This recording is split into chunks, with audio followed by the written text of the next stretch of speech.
Hello friends, this is Varsha. Welcome back to my channel. Eklavya शिक्षक भर्ती में एडमिनिस्ट्रेटिव एप्टीट्यूड में आज का टॉपिक है नॉर्म्स एंड स्टैंडर्ड। ये एक्स्ट्रा टॉपिक आपके कराए जा रहे हैं। जितना भी हमें ज़रूरी लग रहा है उतना हम कराएंगे। आप देख ज़रूर लीजिएगा क्योंकि ये इंपॉर्टेंट क्लासेस हो रही हैं।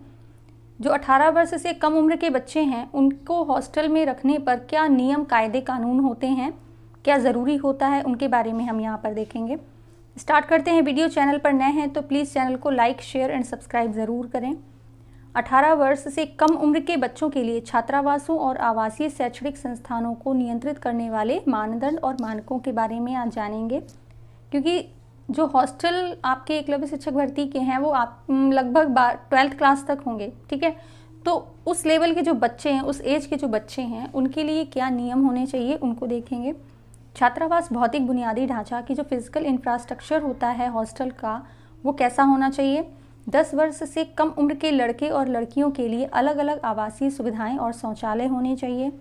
दिशा निर्देशों के अनुसार 11 से 15 वर्ष और 16 से 18 वर्ष, यानी कि 10 वर्ष से ऊपर और 18 वर्ष से नीचे आयु के लड़कों और लड़कियों के लिए अलग बुनियादी ढांचा या छात्रावास होना चाहिए, ठीक है। मतलब जो हॉस्टल है वो इन्होंने ये बोला है यहाँ पर कि अलग अलग ही होने चाहिए, बॉयज़ के अलग, गर्ल्स के अलग। वार्डन और अधीक्षक क्वार्टर के साथ प्रदान किए गए संस्थान के भीतर ही रहेंगे। ऐसा ना हो कि वार्डन और अधीक्षक जो हैं वो हॉस्टल के बाहर रह रहे हैं, हॉस्टल में क्या हो रहा है उनको इसकी जानकारी ना हो। तो उनको जो क्वार्टर प्रदान किए जाते हैं गवर्नमेंट की तरफ से वहीं रहेंगे। और छुट्टी या अनुपस्थिति के मामले में संस्थान का कोई अन्य वरिष्ठ स्टाफ सदस्य संस्थान में रहेगा और बच्चों की समग्र देखभाल की निगरानी करने और निर्णय लेने की स्थिति में होगा किसी भी संकट या आपातकाल की स्थिति में। मतलब कि अगर वार्डन या अधीक्षक छुट्टी पर जाते हैं तो वो किसी ऐसे बड़े स्टाफ मेंबर को अपॉइंट करके जाएंगे अपनी जगह पर कि उनकी जिम्मेदारी फिर बनेगी, बच्चों की जितनी भी जिम्मेदारियां हैं वो फिर स्टाफ मेंबर की बनेगी जिनको भी अपॉइंट किया गया है। ओके, नेक्स्ट है दुर्घटना को रोकने के लिए उचित और गैर फिसलन वाला फर्श होना चाहिए। क्योंकि कभी कभी क्या होता है, बहुत स्लिपरी होता है, बच्चे छोटे होते हैं और वो भागते बहुत ज़्यादा हैं। तो ये भी देखना बहुत ज़रूरी है कि जो फर्श वगैरह है वो साफ़ सुथरी होनी चाहिए। पर्याप्त रोशनी, हीटिंग और कूलिंग की व्यवस्था, वेंटिलेशन, सुरक्षित पेयजल, स्वच्छ और सुलभ लिंग और उम्र के अनुरूप और शौचालय और 4 दीवारी सहित विकलांग कुशल बुनियादी ढांचा होगा जो निवासी छात्रों की सुरक्षा सुनिश्चित करेगा। मतलब कि उम्र के अनुरूप अगर बॉयज़ हैं तो उनके लिए अलग वॉशरूम की व्यवस्था, गर्ल्स के लिए अलग वॉशरूम की व्यवस्था, जैसी उनकी एज है उसके अकॉर्डिंग, ठीक है। शौचालय वगैरह की व्यवस्था होनी चाहिए। अगर विकलांग बच्चा है तो उनके लिए भी उनके हिसाब से अलग जो व्यवस्था है हॉस्टल में वो होनी चाहिए, ठीक है। नेक्स्ट है दिशा निर्देशों के अंतर्गत आने वाली सभी छात्रावास, all hostels covered under the guidelines shall विद्युत प्रतिष्ठानों का समय समय पर निरीक्षण करें कि जो इलेक्ट्रिसिटी है वो अच्छे से आपूर्ति उसकी हो रही है या नहीं हो रही है। खाद्य पदार्थों का उचित भंडारण और निरीक्षण सुनिश्चित करें कि भंडारण पूरा है या नहीं। और ऐसा ना हो कि जो भंडारण है उसका गलत उपयोग हो रहा हो या उसको कीड़े खा रहे हो। तो ये सारा निरीक्षण करना बहुत ज़रूरी होता है। प्राथमिक चिकित्सा किट, अग्निशामक यंत्र, मनोरंजन कक्ष, शयन गृह, स्टोर रूम और परामर्श बीमार कक्ष का प्रावधान करें कि अगर कोई बच्चा बीमार हो जाता है, आप सभी जानते हैं कि वायरल फीवर जब चलता है तो एक से दूसरे को होता है, खांसी जुकाम ये भी एक से दूसरे को हो जाते हैं। तो अगर कोई बच्चा बीमार है तो उसके लिए एक अलग रूम की व्यवस्था होनी चाहिए। जल भंडारण के लिए आपातकालीन प्रकाश व्यवस्था की स्टैंड बॉय व्यवस्था सुनिश्चित करें कि जल भंडारण सुविधा सुरक्षित है जिसमें बच्चों को किसी भी दुर्घटना से बचाया जा सके। तो इसको हम पहले भी पढ़ चुके हैं कि अगर पानी वगैरह है तो उनकी खुले पानी में बाउंड्री वगैरह होनी चाहिए जिसमें क्या है बच्चे जा ना पाएँ। टंकी थोड़ा ऊंचाई पे रखी होनी चाहिए, ठीक है। और पानी की जो पहुंच है वो बहुत ही सुलभ होनी चाहिए कि किसी भी बच्चे को प्यास लग रही है तो आसानी से उसको पानी मिल जाए। और गर्म और ठंडा दोनों तरह का पानी होना चाहिए। दिव्यांग बच्चों को बाधा मुक्त ढांचागत सुविधाएं और आवश्यक उपकरण उपलब्ध कराए जाएंगे। ऐसी सुविधाएं और उपकरण विशेषज्ञों या विशेषज्ञों के मार्गदर्शन में डिज़ाइन किए जाएंगे। 50 बच्चों वाले प्रत्येक संस्थान में भवन या आवास दिशा निर्देशों के अनुसार या सक्षम प्राधिकारी द्वारा तय किए गए अनुसार होना चाहिए, ठीक है।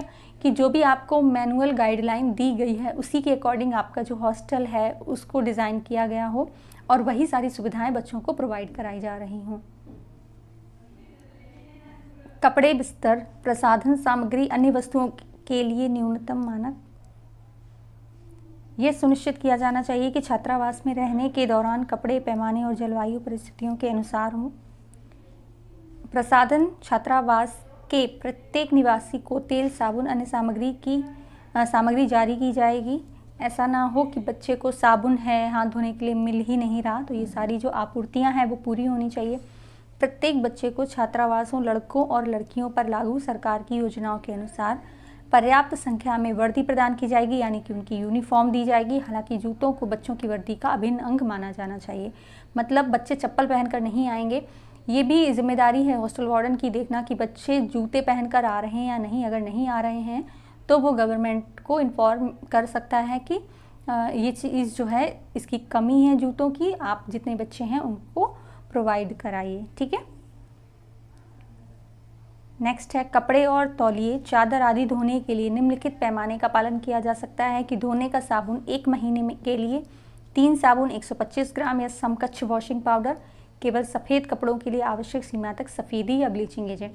तो ये सारी जो चीज़ें हैं ये बच्चे पर्सनली यूज़ नहीं करेंगे, बड़े बच्चे तो कर सकते हैं, बट छोटे जो बच्चे होते हैं उनके लिए कपड़े धोना पॉसिबल नहीं होता है, जिसके लिए लॉन्ड्री की व्यवस्था होनी चाहिए हॉस्टल में। ओके।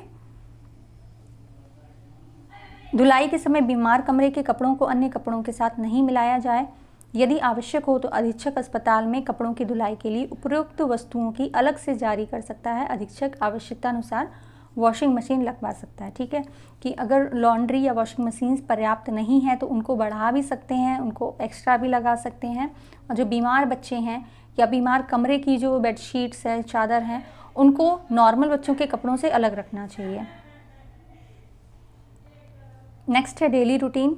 18 वर्ष से कम उम्र के बच्चों के लिए प्रत्येक छात्रावास में प्रबंधन समिति और बच्चों की समिति के परामर्श से विकसित बच्चों के लिए एक दैनिक दिनचर्या होगी, जिसे छात्रावास परिसर के भीतर विभिन्न स्थानों पर प्रमुखता से प्रदर्शित किया जाएगा। ठीक है, तो ये बहुत ही ज़रूरी है कि जो बच्चे हैं, छोटे हैं, उनके लिए एक ऐसी प्रबंधन समिति या बच्चों की समिति और दैनिक दिनचर्या होना ज़रूरी है, जिससे बच्चे जो हैं वो उनका विकास अच्छे से हो सके। नेक्स्ट है दैनिक दिनचर्या में अन्य बातों के अलावा एक विनियमित और अनुशासित जीवन, व्यक्तिगत स्वच्छता और सफाई, शारीरिक व्यायाम, योग, शैक्षिक कक्षाएं, व्यावसायिक प्रशिक्षण, संगठित मनोरंजन और खेल, नैतिक शिक्षा, समूह गतिविधियां, प्रार्थना और सामुदायिक गायन और विशेष कार्यक्रम प्रदान किए जा सकते हैं। रविवार और छुट्टियों और राष्ट्रीय छुट्टियों, उत्सव के लिए दिनों, जन्मदिन आदि के लिए, मतलब ये जो कार्यक्रम है, जैसे रविवार हो गई, छुट्टी हो गई, या प्रतिदिन में एक बार अगर आप इस तरह के 1 घंटे के लिए भी मनोरंजन कक्ष, योग, जो नैतिक शिक्षा है, ये सारी चीज़ें जो यहाँ पर डिस्कस की गई हैं, अगर करा देंगे तो बच्चे जो अपने घर से बहुत दूर रह रहे हैं उनको थोड़ा सा अच्छा फील होगा और वो नई चीज़ें सीखेंगे। जैसे कि नैतिक शिक्षा के बारे में अगर आप उनको बताएंगे तो उनके अंदर नैतिक अवधारणा आएगी और वो अपने समाज को अच्छे से लेकर चल पाएंगे। ठीक है, अनुशासन कितना ज़रूरी है ये तो आप सभी जानते हैं। पोषण और आहार का पैमाना। छात्रावासों द्वारा निम्नलिखित पोषण और आहार पैमाने का पालन किया जाएगा, जैसे कि प्रत्येक छात्रावास को न्यूनतम पोषण मानकों और आहार पैमाने को सख्ती से पालन करना होगा। बच्चों को नाश्ते सहित दिन में 4 बार भोजन उपलब्ध कराया जाएगा। कितनी बार? 4 बार। मेन पोषण विशेषज्ञों की सहायता से तैयार किया जाएगा। मेन्यू पोषण विशेषज्ञों की सहायता से तैयार किया जाएगा। डॉक्टर द्वारा मासिक चिकित्सा जांच के दौरान यदि बच्चों में कोई कमी नज़र आती है तो पोषण की कमी को पूरा करने के अनुरूप मेनू तैयार किया जाना चाहिए। ठीक है, तो यहाँ पर एक बात और आपने देखी कि डॉक्टर द्वारा मासिक चिकित्सा जांच की हॉस्टल वार्डन की जिम्मेदारी होती है कि वो बच्चों की मासिक चिकित्सा जांच कराए। अगर बच्चों में कोई कमी आती है उसी के अकॉर्डिंग जो मेन्यू है हॉस्टल का, मैश का, वो बनाया जाए और बच्चों की उस कमी को पूरा किया जाए। ठीक है, अगर बच्चा कोई बीमार है तो उसके लिए भी अलग से प्रावधान है कि बच्चों को छुट्टियों, त्योहारों, खेल और सांस्कृतिक दिवस और राष्ट्रीय त्योहारों में के उत्सव पर विशेष भोजन उपलब्ध कराया जाए और उनकी संस्कृति के अकॉर्डिंग भी भोजन उपलब्ध कराया जाए। कि आप सभी जानते हैं कि हॉस्टल में क्या होता है, अलग अलग संस्कृति, अलग अलग परिवेश से बच्चे आते हैं, तो ऐसा होना चाहिए कि जिस भी परिवेश से बच्चे आ रहे हैं कुछ डेज डिवाइड होने चाहिए, उन्हीं दिनों में आपका वो मेन्यू बनना चाहिए। ठीक है, प्रत्येक बच्चे की आवश्यकता को भी ध्यान में रखा जाएगा, जिसमें आयरन, फॉलिक एसिड, कैल्शियम और जिंक की खुराक की आवश्यकता भी शामिल होगी। बीमार बच्चों को उनकी आहार संबंधी आवश्यकता के अनुसार डॉक्टर की सलाह के अनुसार विशेष आहार उपलब्ध कराया जाएगा, ठीक है। क्योंकि आप सभी जानते हैं कि सिर्फ दवाइयों से ही व्यक्ति ठीक नहीं होता है, बच्चा ठीक नहीं होता है।